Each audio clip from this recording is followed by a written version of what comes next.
Good evening and praise the lord. प्रभु आपको बहुत आशीष दे। कैसे हैं आप लोग? Praise the lord. Praise the lord sir. प्रभु की क्या अनुग्रह से मसीह ठीक है। है। हम लोग precept praise the course Lord. कर रहे हैं। के प्रिसेप्ट का कोर्स कर रहे हैं जिसका टॉपिक है मैरिज। मैरिज विदाउट रिग्रेट्स या खेद रहित विवाह। एक कोर्स है ये जिसको जिसका हम आज तीसरा लेसन करने जा रहे हैं। और इस लेसन के अंदर हम विवाहित जीवन जो बाइबल के अनुसार विवाह क्या चीज है और विवाह का मायना एक परिवार के अंदर पति पत्नी को विशेष तौर पर क्या समझना चाहिए, इसको समझना और फिर दूसरों को समझाना कि परमेश्वर का वचन पति पत्नी के बारे में, स्त्री पुरुष के बारे में क्या कहता है। हमने अभी तक देखा कि भूमिका स्त्री की भूमिका यानी रोल ऑफ द वुमेन। उस रोल के अंदर हमने बहुत कुछ सीखा, चार्ट भी बना भी रहे हैं अभी। और अगर आप चार्ट को बना रहे हो तो अच्छी बात है, नहीं बना रहे तो उस चार्ट को कंटिन्यू रखिए। और हम उस चार्ट को अपने लैब जिस तरीके से आपको, मैं आपको इसलिए नहीं कहता क्योंकि मेरी कॉपी मत करो, मैं कई बार बोर्ड पर लिख देता हूँ। आप अपने तरीके से सोचिए कि उसका अ, क्या उसको करना है, कैसे क्या लिखना है, स्त्री की क्या भूमिका है। तो मैं आपके सामने अभी शुरू करता हूँ तीसरा अध्याय लेसन, पार्ट 3 अधीनता। अधीनता एक ऐसा टॉपिक है जिसका आपको बहुत बार इसका मतलब कुछ अलग सा लगता है। अधीनता लगता है आपको, क्या लगता है अधीनता का क्या मतलब है? अधीन होने का, अधीन क्या होता है बेसिकली? अधीनता क्या होती है? आपको आपके माइंड में पहला सवाल क्या आता है जब कहते हैं अधीनता? किसी के अंडर में रहना। अंडर में रहना। जैसे ऑफिस के अंदर एक ऑफिसर है और एक नीचे क्लर्क है या कोई रूल्स और। रेगुलेशन। यस, रूल्स रेगुलेशन के अंडर में रहना, नीचे रहना, हमारे ऊपर कोई है। हाँ। तो पर लेकिन अभी आज हम देखेंगे पति पत्नी के बीच में अधीनता। अधीनता क्या होती है और अधीनता को हम क्या समझते हैं? ठीक है, ये बहुत बार ये सवाल आता है बहुत लोगों के माइंड में कि अधीनता क्या है। और बहुत सारे कई बार इस घर घर के अंदर ये समस्याएं आती हैं कि अपना मेरा पति तो अच्छा नहीं है। पर महिलाएं ज्यादातर ये सवाल उठाती हैं कि किस हद तक मैं अपने पति के अधीन रहूं। अब वो तो बहुत शराबी है या इनडिसिप्लिन है या गलत काम करता है, तो मैं क्या उसके अधीन रहूं? ये आजकल घर घर की समस्या है।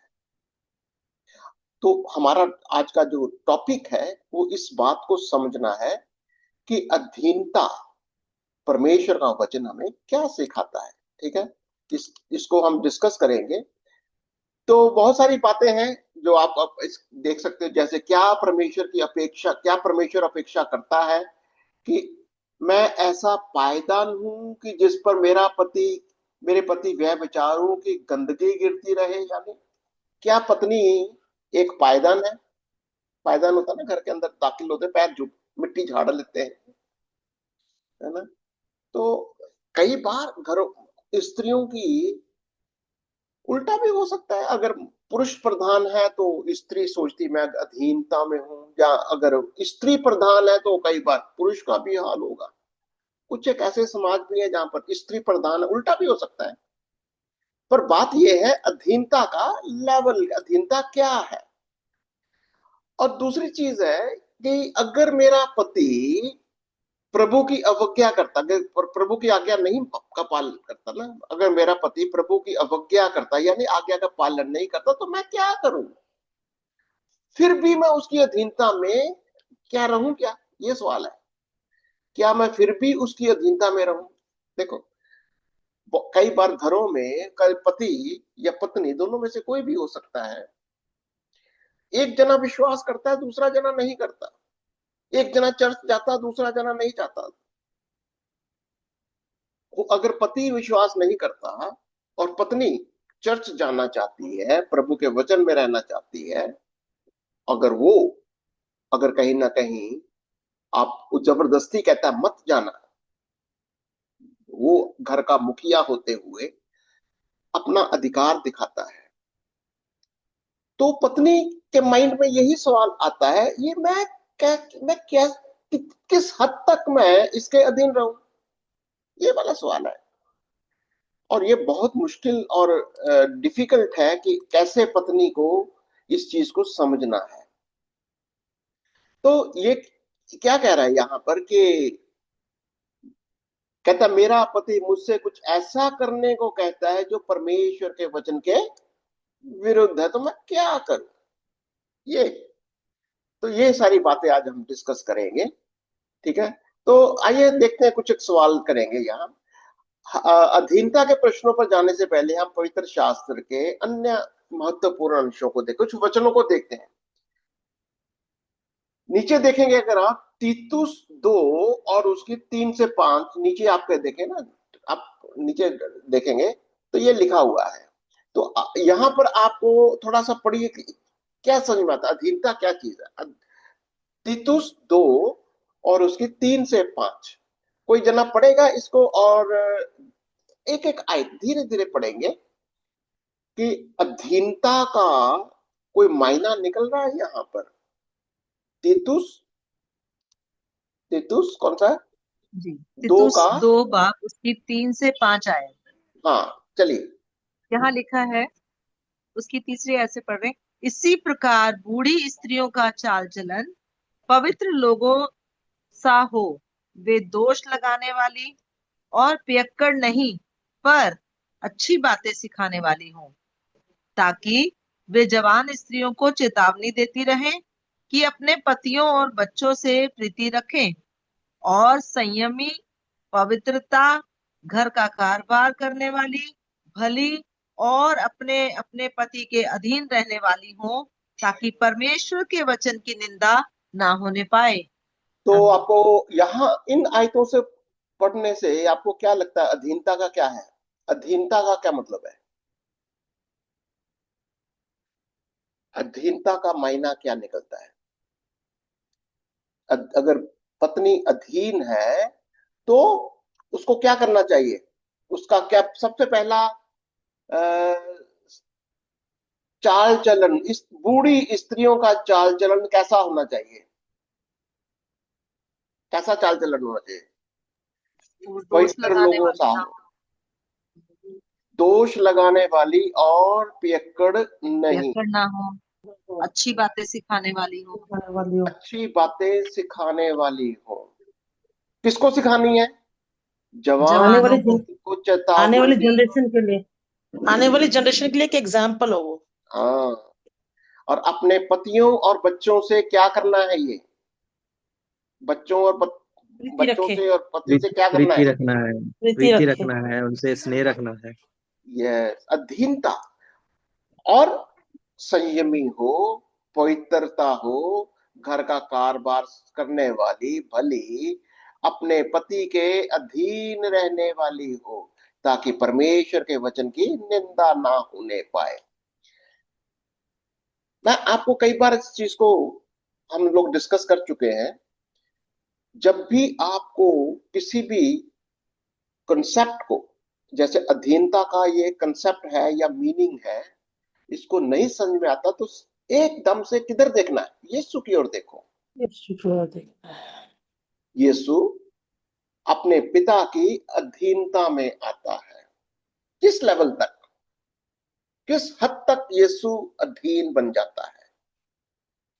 पिता की मर्जी को पूरा करने के लिए वो अपने स्वर्ग का सिंहासन छोड़कर आ जाता है। ये कंसेप्ट को पकड़ना है। जैसे पत्नी का सर पुरुष है और पुरुष का सर यीशु है। वो कंसेप्ट आपके माइंड, वो तस्वीर को हमेशा बनाते रहो। पहले भी हमने उस तस्वीर को बनाया और उस तस्वीर को फिर से बनाते चलो। सबसे ऊपर पिता परमेश्वर, फिर यीशु, और फिर अलिसिया। या ये तस्वीर को मैं हमेशा क्या कहता हूँ, अपने माइंड में रखो। पिता, पिता, पुत्र, मन, पुरुष और स्त्री। ठीक है ना? आपको अगर कुछ भी समझ में नहीं आता, इधर देखो, और यही प्रिंसिपल यहां पर है, और ये प्रिंसिपल को हमको समझते जाना है, और तभी हम इसका असली मायना समझने की कोशिश करेंगे। कोई बात नहीं, आगे चलते हैं। तीतुस 2 यहां पर देखेंगे, 3 से 5 मेन शब्दों का साधारण यूनानी शब्द का अध्ययन करें। ठीक है? यूनानी शब्द को भी देख सकते हैं, और यहां पर बताइए मेरे को कि तीतुस 2:4 में ये अधीनता का क्या मतलब है? या उस अधीनता में प्रेम आता है ना? अधीनता में प्रेम आता है, अधीनता में प्रेम है, अधीनता में प्रेम, ये क्या है? किस सब कैसा प्रेम है ये? क्या क्या दिखाई दे रहा है? ताकि वह जवान स्त्रियों को चेतावनी देती रहे कि अपने पतियों और बच्चों से प्रीति रखे। अधीनता का क्या मतलब हो गया? सबमिशन। किस हद तक, कैसी सबमिशन? क्या ये जबरदस्ती है या वॉलंटरी, जानबूझ मित्रता के कर साथ। अपने आप को अधीन करना? क्या ये थोपी जा रही है अधीनता? नहीं, नहीं। वो डिपेंड अपने आप ही करता है। अपने आप आपको इस प्रेम भी है ना, अधीनता को कबूल करना है। कॉन्शियस के प्रेम को, अकॉर्डिंग, और खुद प्रेम का को कॉन्शियस अलाउ करना। प्रेशरली नहीं डाला जाता, प्रेम को रिसीव किया जाता है और उसको दिया भी प्रेम के साथ ही दिया जाता है, ऐसे खुद से देना पड़ता है। अधीनता ये कोई जबरदस्ती डंडे वाली अधीनता नहीं है। हम्म, अधीनता को अपने इच्छा के जैसे, फिर मैं वापस वही जाता हूँ यीशु मसीह की ओर। आदर के साथ और बड़े अ, अपनी मतलब एक इच्छा के अनुसार, इच्छा नहीं मतलब जो हम जिसके हम अंडर में है उसकी इच्छा के अनुसार हमें ग्रहण करने की जरूरत है। हाँ, जैसे यीशु पिता की अधीनता हालांकि बराबर है। यीशु पुत्र पिता के बराबर है कि नहीं है? पवित्र आत्मा बराबर है, पर हम्म, लेकिन पुत्र फिर भी पिता अधीन की है। अधीनता को मान लेता हम्म, है, एक्सेप्ट करता है, क्योंकि वो इंसान बन गया और परमेश्वर की पिता की अधीनता में आ गया। पवित्र आत्मा बराबर है, पर वो सहायक बनने में कोई प्रॉब्लम नहीं। ठीक वैसे अधीनता में जाना कोई छोटा नहीं हो जाते, यही वाली बात है। जब अधीनता में चले जाते हैं, उस अधीनता में प्रेम रखना है, अपने बच्चों से प्रेम रखना है, अपने पतियों से प्रेम रखना है। और ये एक किस्म से चेतावनी भी देती है, कहते हैं ये चेतावनी है, ये एक किस्म से वार्निंग भी देता है कि तुमको अपने आप को कैसे, अपने अपने पति के कैसे अधीन होना है। जैसा परमेश्वर पुत्र प्रेम करता, तुम भी वैसे ही प्रेम करो। वो वाली चेतावनी है ये। ओके, अगला सवाल देखेंगे जरा। सेंसिबल या संयमी, अंग्रेजी में बोलता संयमी। है इसका सेंसिबल बोलो 2:5 में। 2:5 में क्या बोलता है? और संयमी, पतिव्रता, घर का पतिव्रता। कारभार संभालने वाली, भली और अपने अपने पति के अधीन रहने वाली हो। फिर वर्ड आ गया अधीन। इस अधीनता के अंदर और क्या बात आती है? संयमी, अंग्रेजी में वर्ड अच्छा लग रहा है, sensible. You have to use your sense. आपको जानबूझकर अपना बुद्धि का इस्तेमाल करो। कुछ भी अधीनता अनशन नहीं बोलना। ये कुछ भी अनशन नहीं बोलना, जो भी बोलना है समझदारी के साथ बोलना है। घुटन के साथ नहीं, हम्म। सेल्फ घुटन के कंट्रोल। घुटन के साथ नहीं। कई बार ना आदमी कुड़कुड़ाने के साथ साथ, अगर कई कई बार हम अधीनता में जाते हैं तो दिखाते हैं चलो कोई नहीं, मैं तो कोई पैरों की जूती हूं तेरे, बस मैं अधीनता में हूं। अब नहीं, वो वाला नहीं। गलत है। आपको अपने आप को झुका के रखना है। अभी सिर्फ पत्नियों की बात, यही बात पतियों पर भी आएगी, पर लेकिन अभी आप सिर्फ पत्नियों की बात कर रहे हैं हम। सर वो शब्दों वाला अधीनता है, बस शब्दों से हम बोलते हैं, हाँ, रियल में नहीं होते। वो ठीक नहीं है, वो ठीक नहीं है। अगर अगर शब्दों वाली अधीनता है, जस्ट कहने को अधीन है, सिर्फ दिखावे की अधीनता है, वो गड़बड़ है। मन से आपको सबमिसिव होना है, मन से। जैसे बच्चों से प्रीति रखते हैं, बच्चों से प्रीति कैसे रखते हैं? बच्चों से प्रीति रखते हैं तो क्या कोई जबरदस्ती होती है क्या? नहीं। अपने देखो उसने कैसे कंपेयर किया बच्चों के साथ, ठीक है? कैसे संयमी बनना है। घर का कारोबार, अच्छा घर का कारोबार करने की कोई जबरदस्ती है? कोई नहीं। कारोबार संभालो, भली और अपने अपने पति के अधीन रहने वाली हो। और और क्या कहता है? परमेश्वर के वचन की निंदा ना होने पाए। तो निंदा ना होने पाए मतलब, अगर वो इस माइंडसेट में नहीं है, उस अधीनता में नहीं है, तो परमेश्वर की निंदा होगी कि नहीं होगी? कैसे आपको लगता है परमेश्वर की निंदा नहीं होगी, होगी, क्योंकि हम उस पैटर्न से फिर बाहर हो गए ना, अगर हमें उसी पैटर्न होगी? में रहना है। ये उस एक किस्म से, यस, ये सुसमाचार है। यीशु बोलते हैं यूहन्ना में, हम पढ़ते आ रहे थे कि मैं अपनी नहीं अपने पिता की महिमा चाहता हूँ। यस। हमारा हमारा एक दूसरे के साथ रिश्ता, अधीनता का, पति पत्नी का, वही रिश्ता है जो पिता और पुत्र का रिश्ता है। हमारा जो परिवार के अंदर पति पत्नी है, वो एक किस्म से एक जीवित सुसमाचार है। देखो, सुसमाचार हमको प्रचार करने की जरूरत नहीं है इसमें। हमारा जीवन ही दर्शाता है कि पिता और पुत्र का क्या रिश्ता है, पति और पत्नी का रिश्ता क्या है ये, और हमारे परिवार में एक दूसरे के साथ हम कैसे जुड़े हुए हैं। ओके, कोई क्वेश्चन किसी का भी था? अभी क्वेश्चन तो है सर, इसमें सबसे बड़ी बात यही नजर आ रही है कि आज दिन तक ये वाली लाइन कि परमेश्वर की निंदा ना हो, इस बात को तो कोई याद ही नहीं रखते हम लोग घर में।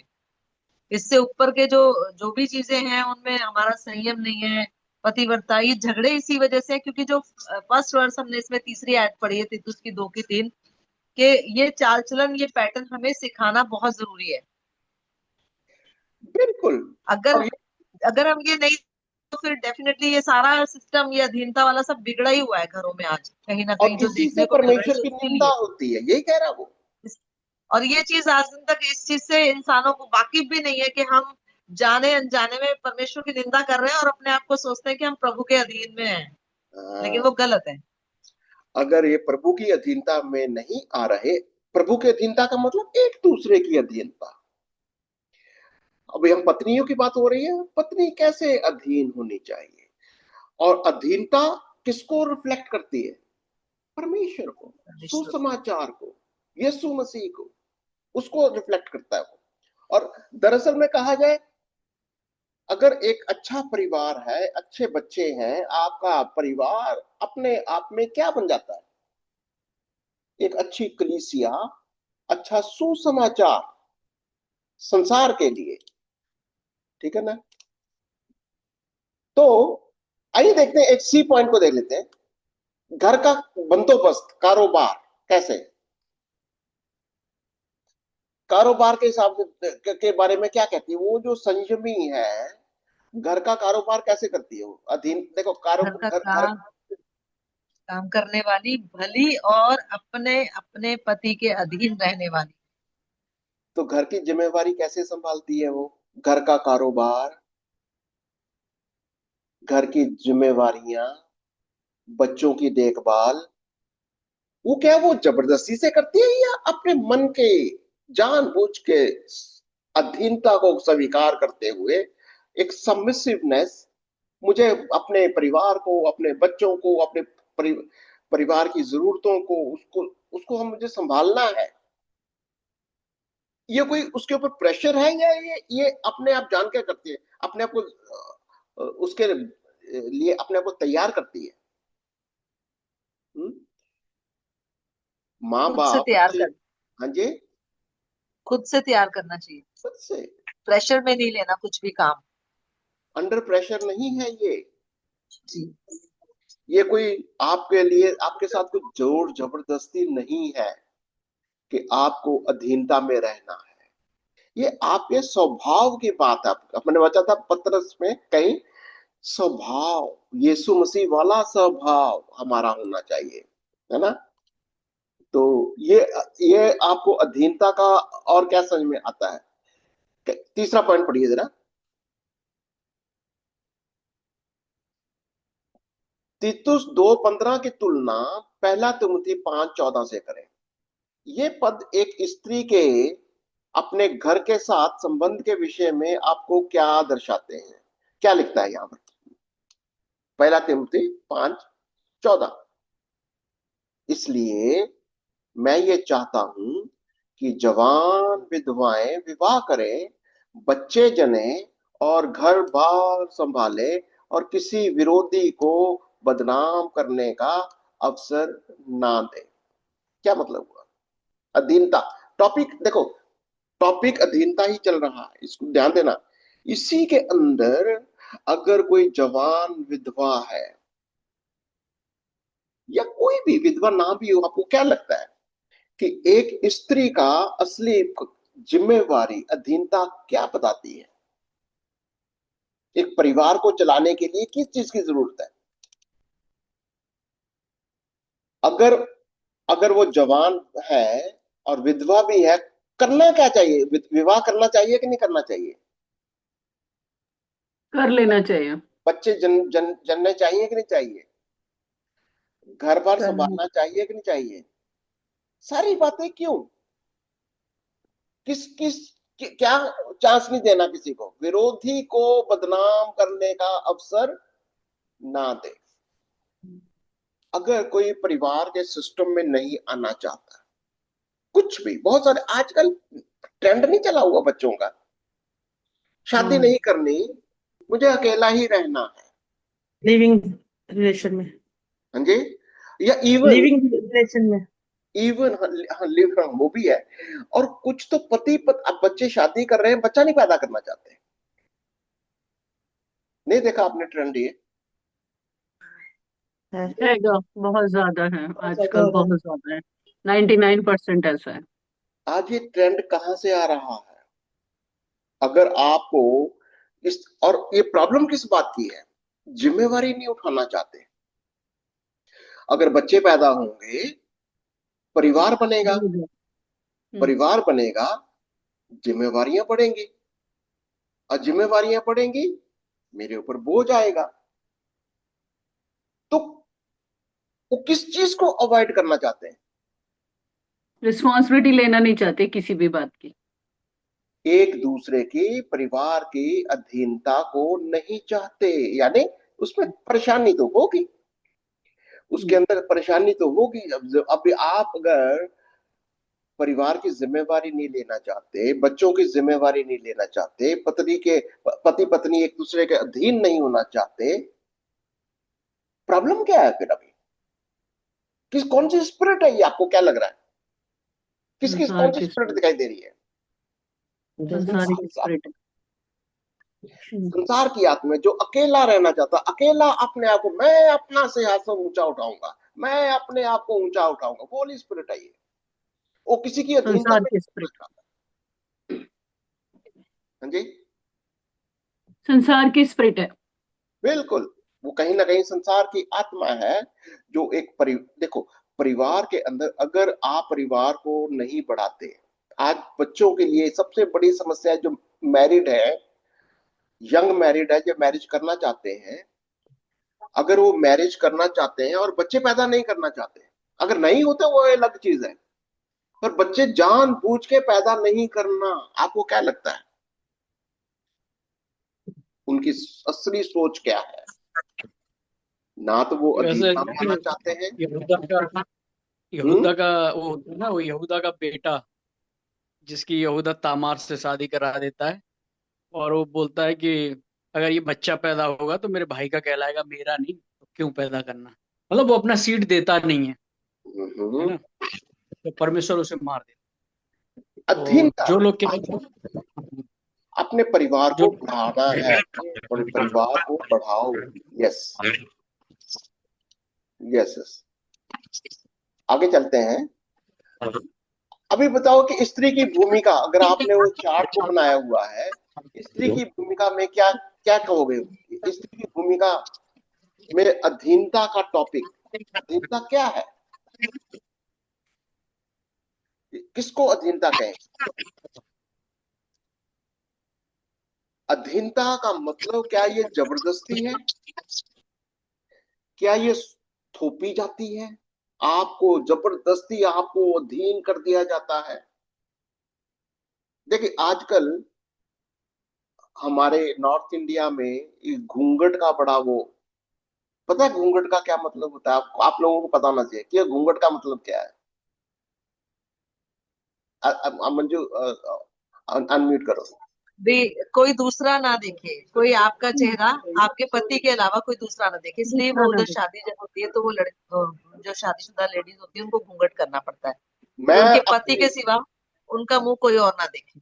हाँ, बिल्कुल। और इवन पति के पैर भी छूती है, हम्म पति के पैर भी छूती है, पति की पूजा भी करती है, पति को परमेश्वर भी कहती है, नहीं कहते?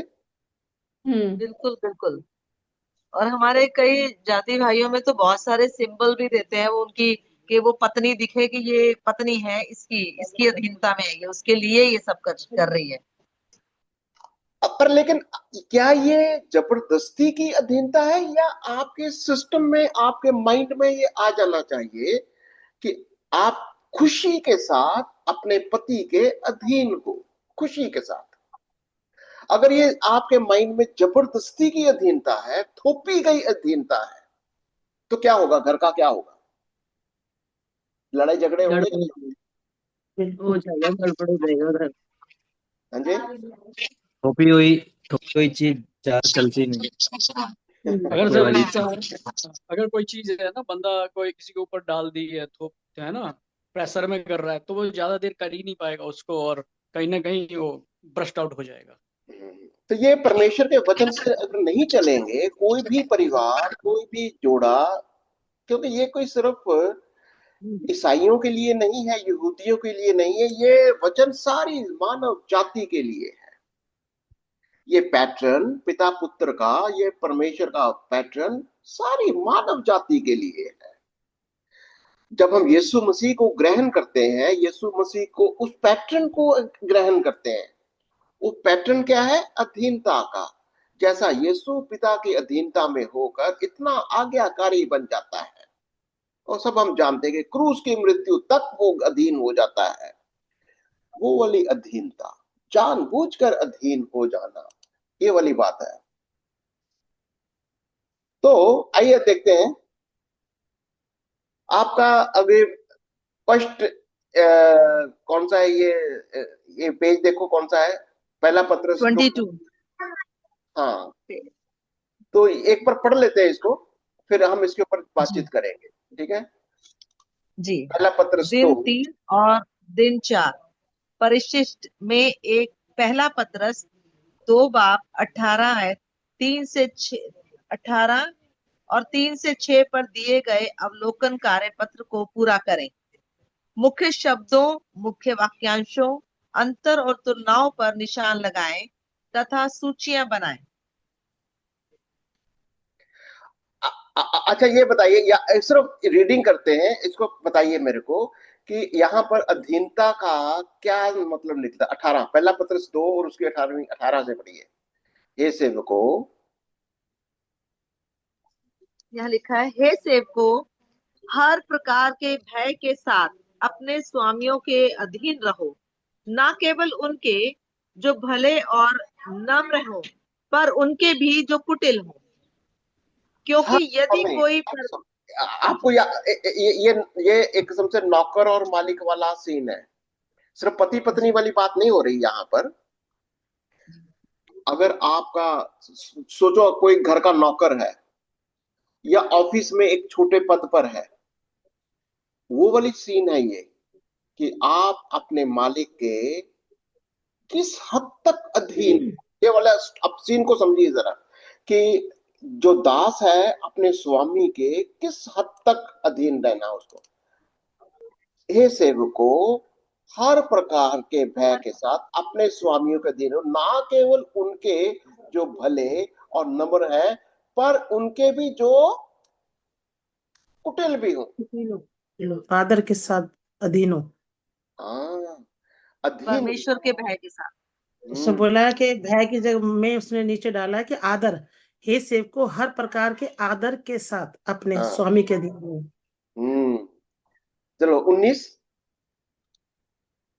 क्योंकि 19 में लिखा है क्योंकि यदि कोई परमेश्वर का विचार करके अन्याय से दुख उठाता हुआ कलेश सहता है तो यह सुहावना है। हाँ,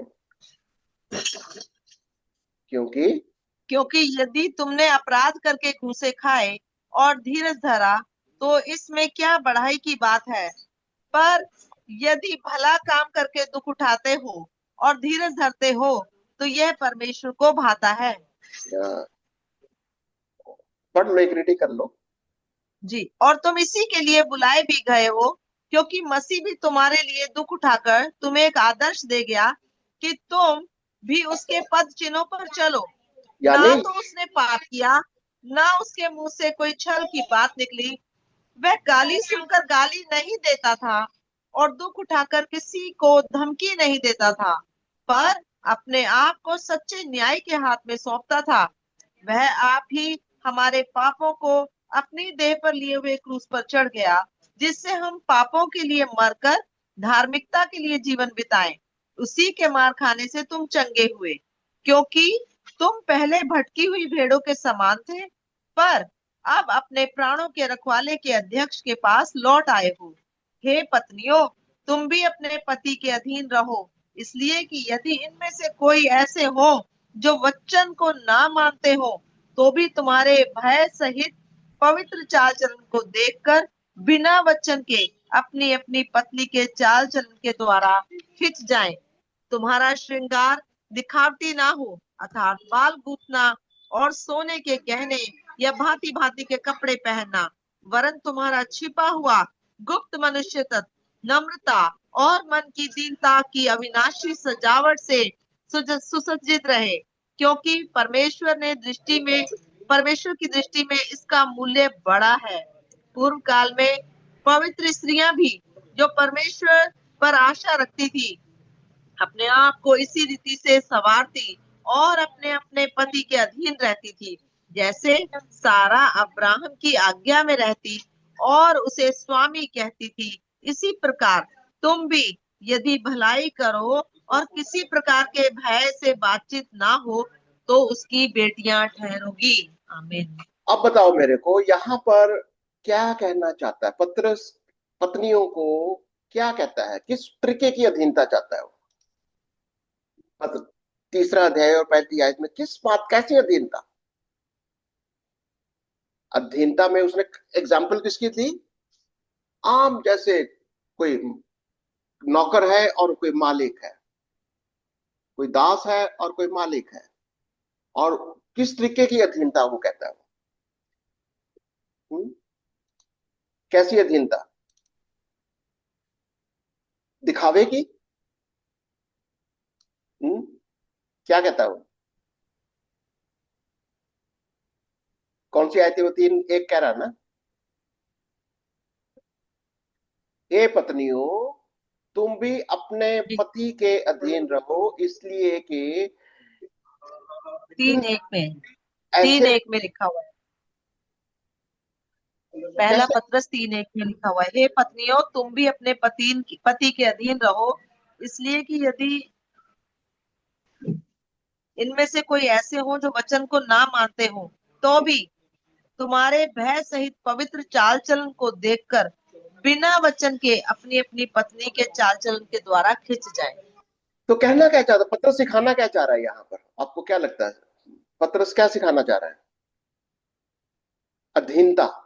एक परिवार के अंदर पत्नी की अधीनता, क्यों उसको अधीनता को स्वीकार करते हुए एक ऐसा जीवन देना है ताकि ताकि क्या लोग देखें, एक यस, जीवित गवाही बने, परमेश्वर की उसके वचन की निंदा ना हो।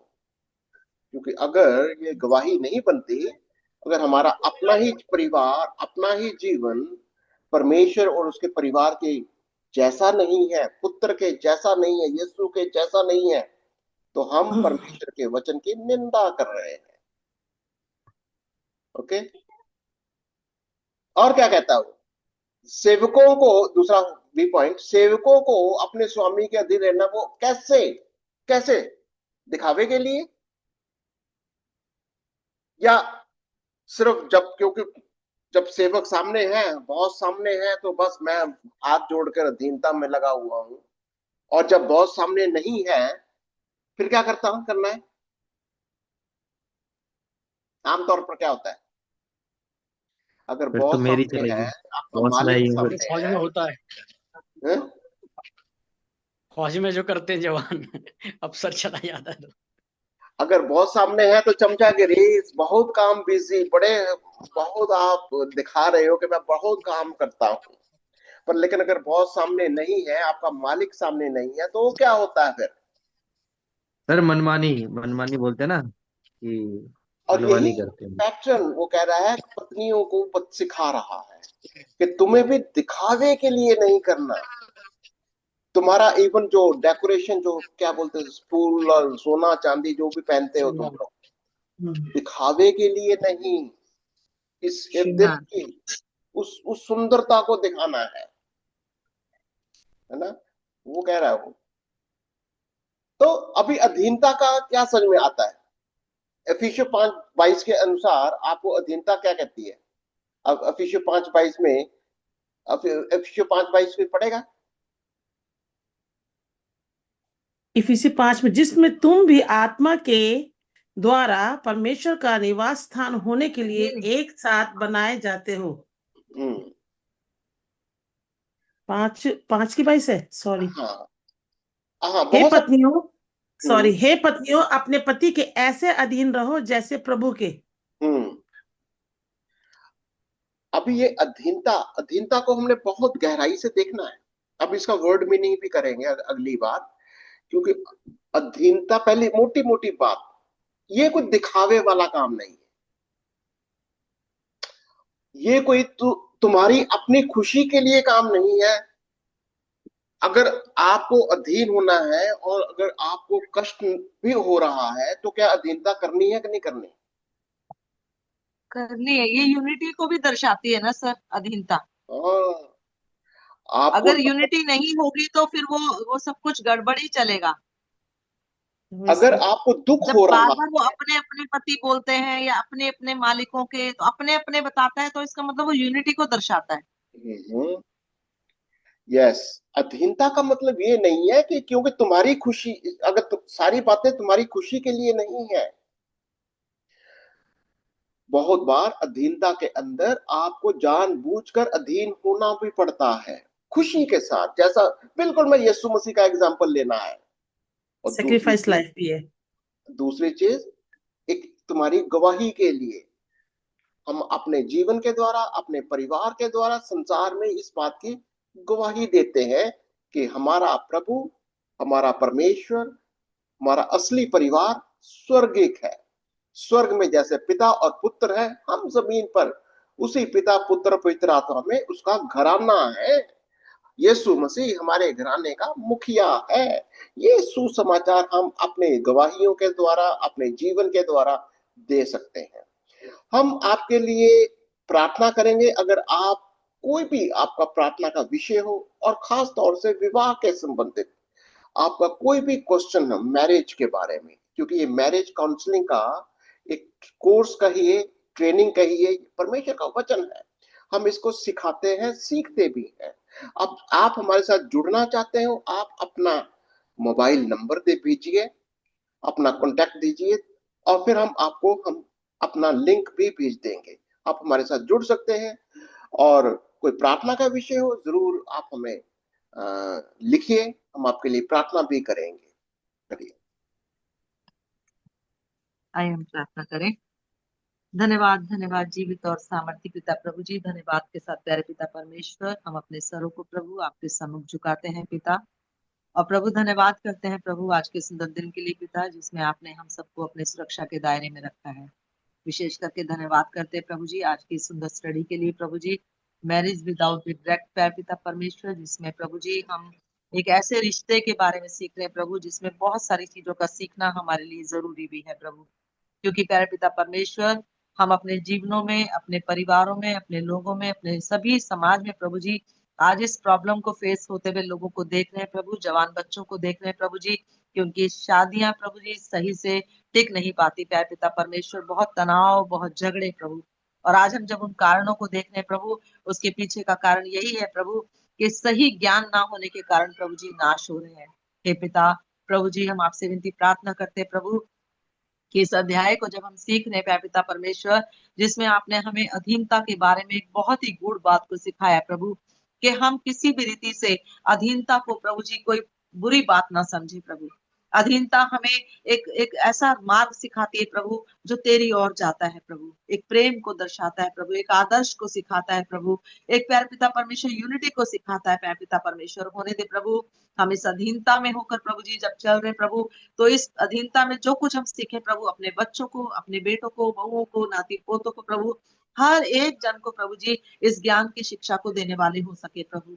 पिता आप हमारी सहायता मदद करना प्रभु। अभी हमने देखा प्यार पिता परमेश्वर कि पत्नियों को अपने पति के कैसे अधीन रहना है पिता, और आगे पतियों को भी प्रभु उसी तरीके से, क्योंकि प्रभु आपने दोनों को एक बनाया है, एक ही यूनिटी में बनाया है, एक मन, एक सोच, एक विचार में बनाया है प्रभु। होने दे प्यार पिता परमेश्वर, संसार के जितने भी पति पत्नी हैं, जितने भी जोड़े हैं प्रभु, वो आपके इस प्रेम को प्रभु जिसमें आपने उन्हें बांधा है प्रभु, बंधन में प्रभु जी, प्रेम के बंधन में बांधा प्रभु, उस प्रेम में प्रभु जी वो बने रहे।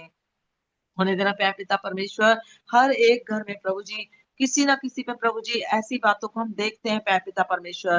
प्रभु इस स्टडी के द्वारा प्रभु जी हम अपने भाई बहनों को समझाने वाले हो सके, अपने बच्चों को सिखाने वाले हो सके। हम धन्यवाद करते हैं प्रेस मिनिस्ट्री के लिए प्रभु, जिन्होंने इतनी अच्छी स्टडी को प्रभु हम तक पहुंचाया, अपने दास प्रभु जी ब्रदर बीपी मैसी के द्वारा प्रभु। और जब हम आज उनके द्वारा इन चीजों को सीख रहे प्रभु, तो हम चाहते हैं प्रभु हम इससे पूरी रीति से प्रभु जी खरे उतरे पिता। प्रभु प्यारे पिता परमेश्वर, तेरे चाल चलन, तेरे डील डॉल में प्रभु जी बढ़ते चले जाएं प्यारे पिता परमेश्वर। खुदावंद हम दुआ करते हैं अपने चर्च के पासबान रेवरेंड सुजीव दास जी के लिए प्रभु, धन्यवाद करते प्रभु कि आपने इतनी बड़ी बात को प्रभु, जबकि वो सैटरडे से इस तकलीफ को फेस कर रहे थे प्रभु, आपने उनको सुरक्षा में रखा, और मंडे उनके हार्ट की सर्जरी हुई प्रभु, बहुत अच्छे से हो गई है खुदावंद, और उन्हें आपने रिकवरी के लिए रखा है प्रभु। हम जानते हैं प्रभु जी कि आपने उन्हें पूर्ण रूप से चंगाई दे दी है प्रभु, और वो आने वाले समय में प्रभु जब कलीसिया की दोबारा सेवकाई में आएंगे प्रभु, उसी जोश के साथ आएंगे पिता। आपके दास को हम आपके कामिल हाथों में सौंपते हैं पिता, अपने अनुग्रह भरे हाथ के नीचे रखना प्रभु, उनके परिवार को प्रभु जी, जो इस समय प्रभु जी उनकी वाइफ है पिता परमेश्वर, उनकी बेटा बेटी है प्रभु जी, दामाद है प्रभु जी, हर एक जन प्रभु जो उनके साथ है पिता, हम चाहते प्रभु सब पे आपकी दया हो प्रभु जी। विशेषकर प्रार्थना करते हैं हमारे चर्च में होने वाली कन्वेंशन के लिए पिता, जो 3 दिन चलेगी प्यार पिता परमेश्वर, जिसमें हमारे पासबान को ही लीड करना था प्रभु, लेकिन प्रभु अभी ये सारी जिम्मेदारी हमारे छोटे पासबान रेवरेंड सैमसन स्टीफन जी पर है प्रभु। हम चाहते पिता उनके साथ होना प्रभु जी, उनका मार्गदर्शन करना प्रभु, और कलीसिया में जो भी लोग आएंगे प्रभु, एक एक पे प्रभु जी आपकी कृपा हो पिता। इस समय में प्रभु जी अपने इस छोटे से झुंड को खुदावन, जिन्होंने आज के वचन को सीखा है प्रभु, आगे आने वाले हफ्ते में प्रभु हम इसकी और गहराइयों को और भेदों को सीखेंगे प्रभु जी, एक एक शब्द के प्रभु जी आपने हमें मीनिंग दी है प्रभु इस पुस्तक में पिता। होने देना प्रभु हम ये छोटी छोटी बातें, कोई भी चीज हमसे चुकने ना पाए प्रभु, कोई भी बात हमसे रहने ना पाए। हम जानते प्रभु कि जो हम तेरे नजदीकी में आते हैं, संसार और संसार की बातें हम पे बहुत जोर से प्रबल होती हैं, लेकिन प्यारे पिता परमेश्वर हम जानते प्रभु जिसे आपने चुन लिया है प्रभु, उस पर ये चीजें हावी नहीं हो सकती। प्रभु अपने इस छोटे से झुंड को खुदावन जो ईमानदारी के साथ प्रभु जी अपने समय को प्रभु निकाल कर प्रभु तेरे वचन को सीखने के लिए यहाँ एकत्रित होते हैं, एक एक जन को प्रभु जी आशीष देना। कईयों ने अपनी प्रार्थनाओं को नहीं बोला प्रभु, लेकिन उनके मन में चल रहे हर एक विचार को पिता तेरी नजरें उन पर है, तेरा ध्यान अपने बच्चों पर है प्रभु। प्रभु जी हर एक को हर एक स्थान में प्रभु जहाँ जिस चीज की जरूरत है पिता उन्हें आशीषित करना प्रभु, और उन्हें प्रभु जी अपने लिए इस्तेमाल करना। प्रभु जी ब्रदर वीपी मैसी जी को फिर से एक बार, ब्रदर सुरेश जी को, सिस्टर सूजन को प्रभु जी, ब्रदर थॉमस को प्रभु जी, ब्रदर जो भी प्रिसम मिनिस्ट्री के हमारे लीडर्स है प्रभु, एक एक जन को प्रभु जी आपके हाथों में देते हैं प्रभु। हम जानते हैं कि ये तेरी सेवकाई को दुनिया के कोने कोने तक पहुंचाते हैं प्रभु। ब्रदर जी जबकि इंडिया में नहीं है, दिल्ली में नहीं है प्रभु, वो बाहर है प्रभु, अबू धाबी से प्रभु जी हमारे लिए चिंता करके प्रभु इस विषय को हमें सिखा रहे प्रभु। तो अपने दास को आशीषित देना पिता परमेश्वर। और प्रभु आने वाले समय में जब हम दोबारा मिलते हैं, एक एक को सुरक्षा के दायरे में रखना। इस दुआ को ईमान के साथ आपके पवित्र नाम से हमारे उद्धारकर्ता प्रभु यीशु नासरी के नाम से हम इस दुआ को मांगते हैं पिताजी। आप हमारी विनती को सुनना और कबूल करना। आमीन। आमीन आमीन आमीन। प्रभु आपको बहुत आशीष दे। God bless you.